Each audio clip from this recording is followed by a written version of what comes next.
साबुन लगाते हो ना कपड़े में, ऐसे ही मन रूपी में भी साबुन घिस घिस के लगाया करो, अंदर के सारे पाप कटेंगे। जब पाप नहीं रहेंगे तो भगवान तुमसे मिलने आ जाया करेंगे। यही होता। बोले तुम्हारे पास प्रमाण क्या है? गुरुदेव बोले कि यही प्रमाण है। एक अजामिल नाम का ब्राह्मण था। बोले कैसा था? बोले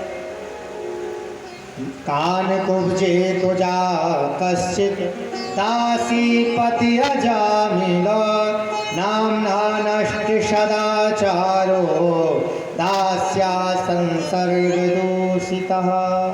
कैसा है? कान कुब्ज दुजा कश्चित, बहुत अच्छा है ब्राह्मण, पाठ पूजा करता है। पर एक दिन क्या होता है, हवन की लकड़ी लेने के लिए जंगल जाता है, और जंगल में जैसे ही गया और जंगल में उसने एक दृश्य देखा, एक वेश्या को देख लिया। कभी कभी हमारी आंखों से भी दोष घुस जाते हैं। किसको देखा?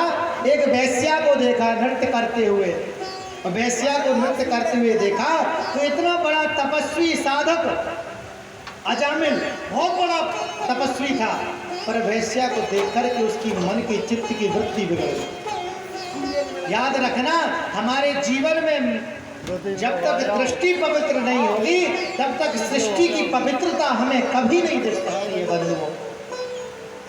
अजामिल की दृष्टि बिगड़ी, उस वेश्या को लेकर के आया, पत्नी को भगा दिया, वेश्या को रखा। वेश्या के 9 पुत्र उत्पन्न हुए। एक दिन महात्माओं ने सोचा कि चलो अजामिल के गांव होते हुए निकलते हैं। अजामिल के गांव महात्मा रुके। महात्माओं ने कहा कि यहाँ कोई रुकने का अड्डा है, तो गांव के कई होते ही हैं। बोले ऐसे व्यक्ति, ऐसे भगत के यहाँ भेजेंगे महात्मा जी, चिंता मत करो, बहुत अच्छे से खवाएगा पिलाएगा। तो अजामिल के यहाँ भेज दिया महात्माओं को। अब महात्मा सब रहने लगे। अजामिल उस दिन डकैती करने के लिए गया था। इधर वेश्या ने एक गुण था उस वेश्या में, तो उसकी माँ ने गुण दिया था, बेटा तू वेश्यावृत्ति तो करती है, पर तेरे दर पर कभी ब्राह्मण और साधु आ जाए तो उन्हें अन्न दान, दक्षिणा दान, उनका भोजन की व्यवस्था अपने हाथ से जरूर तू करना। ये चलते फिरते तीर्थ होते, चलते फिरते तीर्थ हैं। यही हुआ। महात्माओं ने कहा मुझे भोजन करना है। उन्होंने कहा कि मैं वैश्या हूँ, मैं अपने हाथ से भोजन तुम्हें नहीं खिला सकती, पर कच्चा माले आटा, हम आटा चावल दे देते हैं, महात्मा जी बाहर बैठ करके खा लीजिए। महात्मा ने टिक्कड़ बनाए। इतने में क्या हुआ कि अजामिल आया। अजामिल ने जैसे ही देखा, महात्मा को देखा, वैसे ही महात्मा को देख करके अजामिल तिलमिला उठा। अरे निकलो निकलो, यहाँ से क्या कर रहे हो? बोले कि मैं तुम्हारे घर भोजन कर रहा हूँ, और भोजन किया है तो दक्षिणा हमको चाहिए। क्या आप मुझे दक्षिणा दोगे? बोले क्या चाहिए दक्षिणा?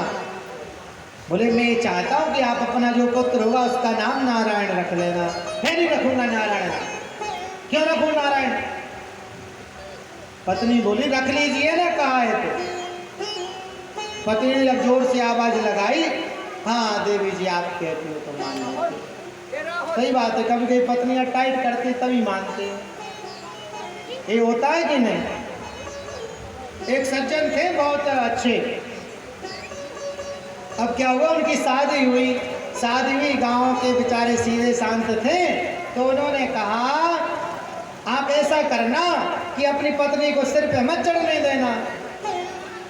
तो वो बेचारा सीधा शांत लड़का बोला सिर पे थोड़ी चढ़ेगी, नीचे चलेगी।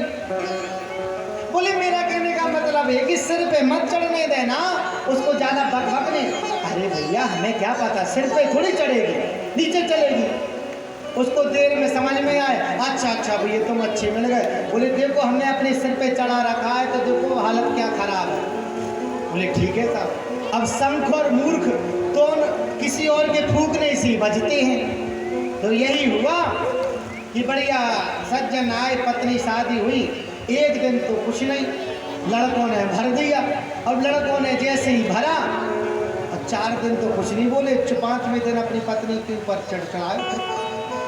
अरे बोले क्या स्वामी जी? अरे खाना लगाती है नहीं तो, भोजन बनाती है नहीं तो, अब बेचारी बना भी रही है फिर भी। अब मूर्ख तो मूर्ख ही होते हैं। बिस्तर लगाती है, नहीं तो अब पत्नी बड़ी परेशान, जिन नहीं तो वाला कौन बहुत लग गया, इतना सेवा कर रही फिर भी नहीं तो। अब काम काज करके आए, कह रही खाना बनाती नहीं तो, अब ले धमकी, पत्नी बड़ी परेशान। और पत्नी जब परेशान तो अपने बस ससुराल गई, अपने मायके अपने मायके गई। और मायके में जैसे ही पहुंची, और मायके में पहुंच करके सखी सहेलियों के साथ बैठी।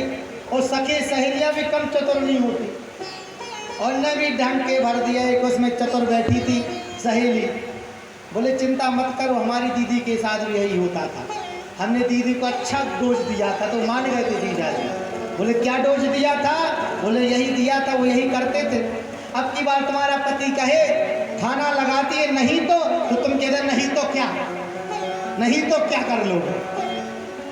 बोले यार जी तो बहुत अच्छी बहन भी, सब किया कराया, पति की सेवा, पानी फिर गया। देवी जी कुछ दिन बाद ससुराल से, मायके से ससुराल गई।